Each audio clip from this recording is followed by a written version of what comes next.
आइए आपको ले चलते हैं एक और नई सामाजिक कहानी की ओर।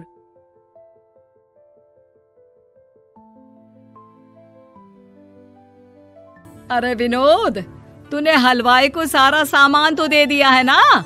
अक्षय की शादी में कोई कमी नहीं रहनी चाहिए। आखिर सबसे छोटा भाई है तुम सबका। हाँ माँ, आप चिंता मत करो, मैं पूरा ध्यान रखूंगा।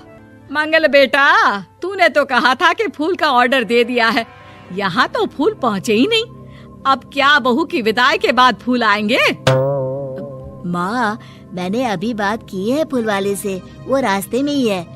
आप किशोर भैया से क्यों नहीं कहती कुछ करने को? किशोर पहले ही मेरे बताए काम कर रहा है। पास के सभी रिश्तेदारों और मोहल्ले वालों को कार्ड वही तो देकर आया था। रिसेप्शन के लिए हॉल भी उसी ने बुक किया था। टेंट कुर्सी वालों को भी तो वही देख रहा है। पर कई मोहल्ले वाले तो हमारे भरे पूरे परिवार से जलते भी हैं। उन्हें बुलाने की क्या जरूरत थी?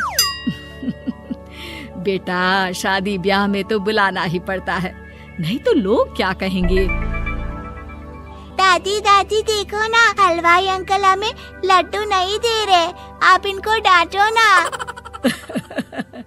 अरे चैन सुख दे देना बच्चों को लड्डू, क्यों तंग कर रहा है इन्हें? बीबी जी, मैं कहाँ मना कर रहा हूँ, लेकिन लड्डू बनते ही ये बच्चे उठा उठा कर खा लेते हैं। अरे मैं तो इन्हें थाल में रख के परोस भी नहीं पा रहा। भागो, अब कोल्ड ड्रिंक पीने चलते हैं। भागो भागो, अब कोल्ड ड्रिंक पीने चलते हैं।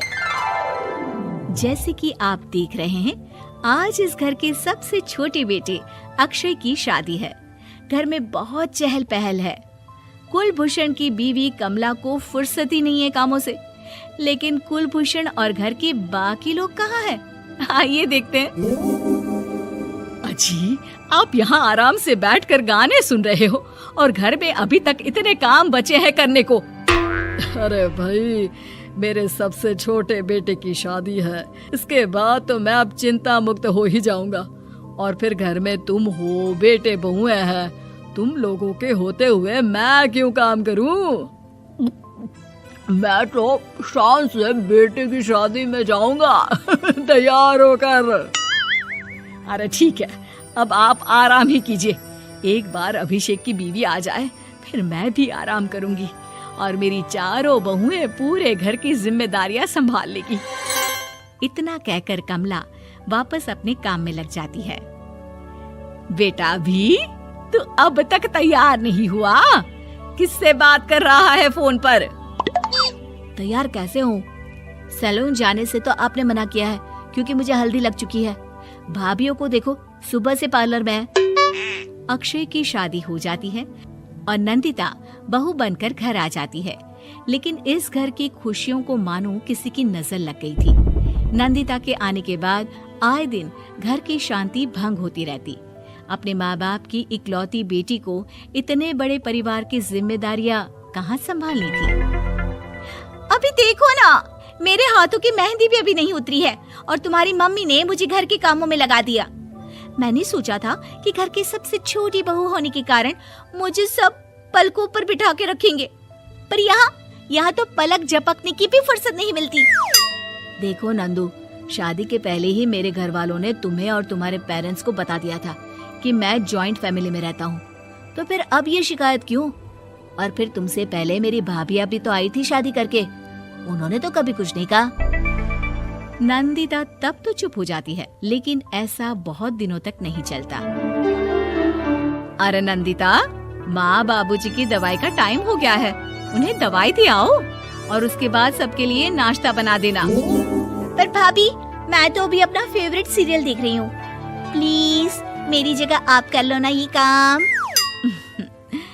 ठीक है, मैं तेरी जगह माँ बाबूजी को दवाई दे आती हूँ और नाश्ता बना लेती हूँ। तू मेरी जगह पूरे घर की डस्टिंग करके 5 बच्चों को स्कूल के लिए तैयार करके भेज देना और दोपहर का खाना बनाने के बाद कपड़े धोकर सुखा देना। उसके बाद हम दोनों मिलकर बाजार जाकर सब्जी ले आएंगे, फिर डिनर की तैयारी कर लेंगे और उसके बाद बस भाभी, मैं माँ बाबूजी को दवाई देकर सबके लिए नाश्ता बना देती हूँ। हे भगवान, ये कहाँ लाकर फंसा दिया मुझे। मेरे घर में तो गिनती की 8 रोटियां और 2 सब्जी बनती थी और नाश्ता निपट जाता था।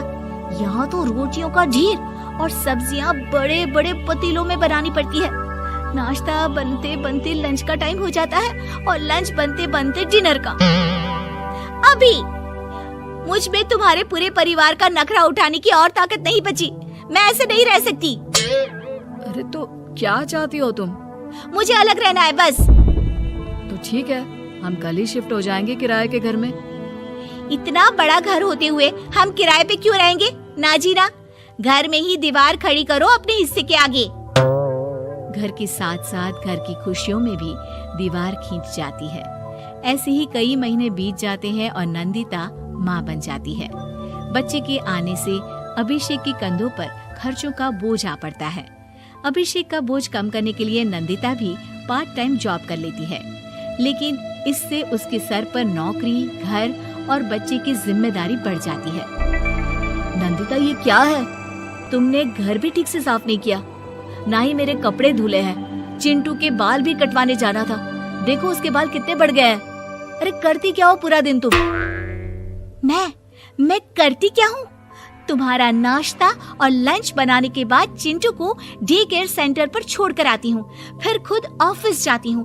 पूरा दिन काम करके आने के बाद बिना आराम किए बाजार से सब्जियाँ लेकर आती हूँ, घर आकर खाना बनाती हूँ, चिंटू को देखती हूँ और क्या करूँ मैं? तो किसने कहा था अपने सर पर इतने काम लेने को? मत जाओ ऑफिस। ऑफिस जाए बिना घर के खर्चे कहाँ से पूरे होंगे? चिंटू की डे केयर का खर्च, उसके लिए बेबी फूड का खर्च, प्रेस वाले का खर्च, ये सब तुम्हारी सैलरी से होता नहीं है। अगर परिवार से अलग नहीं होती तो इतनी मुसीबतें नहीं उठानी पड़ती तुम्हें परिवार के साथ मिलकर काम करने में दिक्कत थी, लेकिन काम तो अब भी बहुत है तुम्हारे सर पर। चिंटू को भी डे केयर भेजने की जरूरत नहीं पड़ती। उसको गोद में खिलाने के लिए दादा दादी और घर के सभी बड़े होते। उसके साथ खेलने के लिए उसके भाई बहन भी होते। मेरे तीनों बड़े भाइयों के बच्चे भी बड़े हुए हैं, लेकिन बिना महंगा बेबी फूड खाए, क्योंकि मेरी माँ और भाभियाँ बहुत अच्छे से जानती है कि बच्चे को क्या खिलाना चाहिए। बिजली के बिल जैसे खर्चे भी सब मिलकर बांट लेते थे, लेकिन तुम्हें तो सबसे अलग रहने में ही मजा आता है, तो अब शिकायत क्यों करती हो? बस करो अभिषेक, बस करो। मैं मानती हूँ कि मैं गलत थी। मेरे एक गलत फैसले ने हमें बिल्कुल अकेला कर दिया है सबसे। एक घर में होते हुए भी हम बाकी परिवार से अजनबियों की तरह रह रहे हैं। अभिषेक और नंदिता की सारी बातें घर के बाकी लोगों को सुनाई दे रही थी।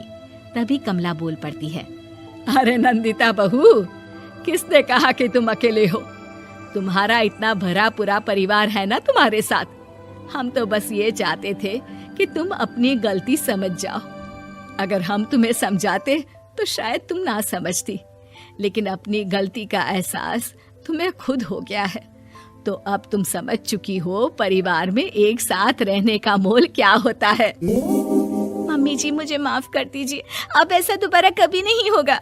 अरे माफी बाद में, पहले मेरा पोता जरा मेरी गोद में तो दे, और तू जाकर सबके लिए चाय बना ला।